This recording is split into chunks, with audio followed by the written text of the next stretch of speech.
யோசுவா 1:5, நீ உயிரோடு இருக்கும் நாளெல்லாம், ஆண்டவர் சொல்லுகிறார், நீ உயிரோடு இருக்கும் நாளெல்லாம். அந்த வசனத்தில் அந்த முதல் 3 வார்த்தைகளே மிக அற்புதமான வார்த்தைகள், சுவாரஸ்யமான வார்த்தைகள். நீ உயிரோடு இருக்கும் நாளெல்லாம். இதுக்கு மேல உங்களுக்கு என்ன வேணும்? ஆமென். இதுக்கு மேல உங்களுக்கு எதனா வேணுமா? எனக்கு எதனா வேணுமா? இல்லை, இதான் வேணும். நான் உயிரோடு இருக்கும் நாளெல்லாம், நான் ஜீவனோடு இருக்கும் நாளெல்லாம், இந்த பூமியிலே நாங்கள் குடும்பமாய் இருக்கும் நாளெல்லாம், என் வியாபாரம் நடக்கும் நாளெல்லாம், என் ஆலயம் நடக்கும் நாளெல்லாம், என் ஊழியம் நடக்கும் நாளெல்லாம், என் பிள்ளைகள் என்னோடு கூட இந்த பூமியில் இருக்கும் நாளெல்லாம்.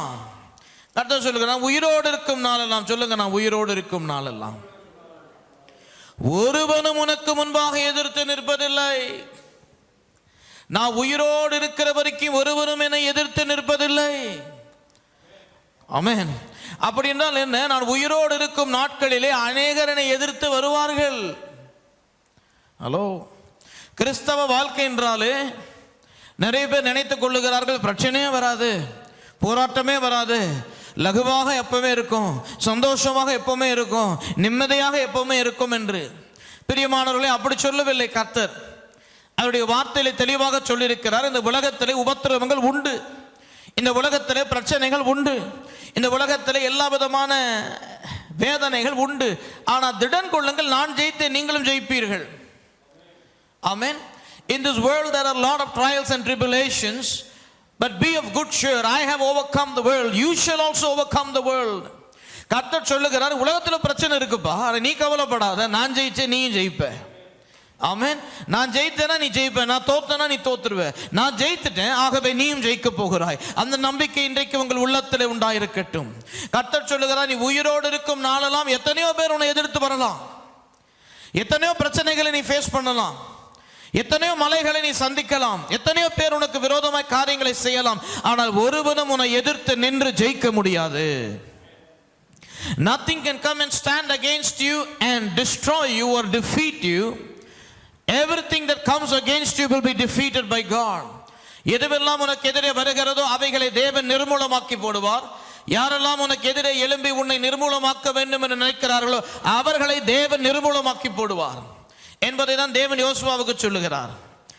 அதோடு கூட தேவன் சொல்லுகிறார், நான் மோசையோடு இருந்தது போல உன்னோடும் இருப்பேன், நான் உன்னை விட்டு விலகுவதும் இல்லை, நான் உன்னை கைவிடுவதும் இல்லை. கர்த்தர் சொல்லுகிறார், மோசையோடு நான் எப்படி இருந்தேனோ அப்படியே நான் உன்னோடு கூட இருப்பேன். மோசையோடு நான் இருந்ததை நீ பார்த்த இல்லை, மோசையோடு நான் நடந்ததை நீ பார்த்த இல்லை, மோசையோடு நான் செயல்பட்டதை நீ பார்த்த இல்லை, மோசையை எப்படி பார்வோனுக்கே கடவுளா வச்ச நீ பார்த்த இல்ல, மோசையை பார்த்து எல்லாரும் வந்துட்டு தொட நடுங்கினார்கள் நீ பார்த்த இல்ல, மோசையை பார்த்தால எல்லாருக்கும் பயம் நீ பார்த்த இல்ல. அதே போல நான் உன்னுடனே கூட இருப்பேன். மோசையோடு இருந்து நான் என்னவெல்லாம் காரியங்களை செய்தேனோ அதே போல நான் உடனே இருந்து காரியங்களை செய்வேன். மோசையோடு இருந்து எப்படி நான் வெற்றியை கொடுத்தேனோ அதே போல நான் உடனே இருந்து உனக்கு வெற்றியை கொடுப்பேன். அப்ப கர்த்தர் சொல்லுகிறார், மோசேவோடு இருந்ததை போல யோசுவாவோடு இருந்ததை போல தேவன் உங்களோடு கூட இருக்க போகிறார். உங்களோடு கூட இருந்த தேவன் அப்படிப்பட்ட வெற்றிகளை கொடுக்க போகிறார். அப்படிப்பட்ட போராட்டங்களை ஜெயிக்க உங்களுக்கு கிருபை அருளப் போகிறார். அப்படிப்பட்ட எல்லா ஹிண்ட்ரன்சஸ் தடைகளை மேற்கொள்ள கர்த்தர் உங்களுக்கு இரக்கம் செய்ய போகிறார், உதவி கரங்களை நீட்ட போகிறார். ஆமென். ஏன்னா இதுதான் கர்த்தருடைய வார்த்தையாக இருக்கிறது. அவர் சொன்னால் ஆகும், அவர் கட்டளையிட்டால் நிற்கும். அல்லேலூயா சொல்லுங்க. அவர் சொன்னால் ஆகும், அவர் கட்டளையிட்டால் நிற்கும். யோசுவா 10:8 நாம் வாசிப்போம். கர்த்தர் யோசுவாவை நோக்கி, அவர்களுக்கு பயப்படாயாக, உன் கைகளில் அவர்களை ஒப்பு கொடுத்தேன், அவர்கள் ஒருவரும் உனக்கு முன்பாக சொல்றாரு பாருங்க. கடவுள் என்றைக்குமே சொன்ன வார்த்தையை மறப்பதில்லை. When God speaks something, he never forgets.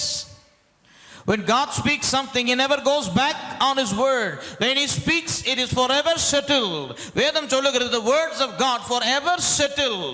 கர்த்தருடைய வார்த்தைகள் ஒரு முறை சொல்லப்படுமானால் அவைகள் நித்தியமாக நிரந்தரமாக நிலை நிற்கும்.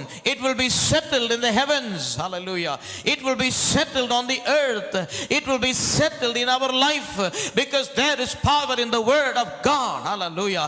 அவர் சொன்னால் அவ்வளவுதான் முடிஞ்சது.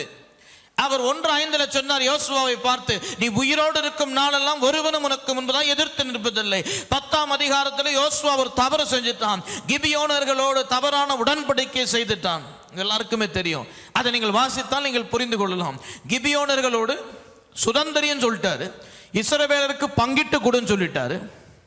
ஆனால் பக்கத்தில் இருக்கிற தேசத்து மக்கள் வெகு தூரத்திலிருந்து வருகிறதை போல ஏமாற்றி அவனோடு கூட ஒரு உடன்படிக்கை செய்தார்கள்.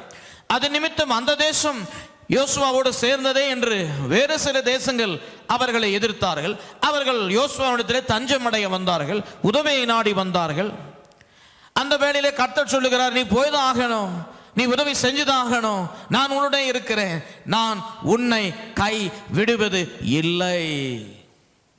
அல்லேலூயா.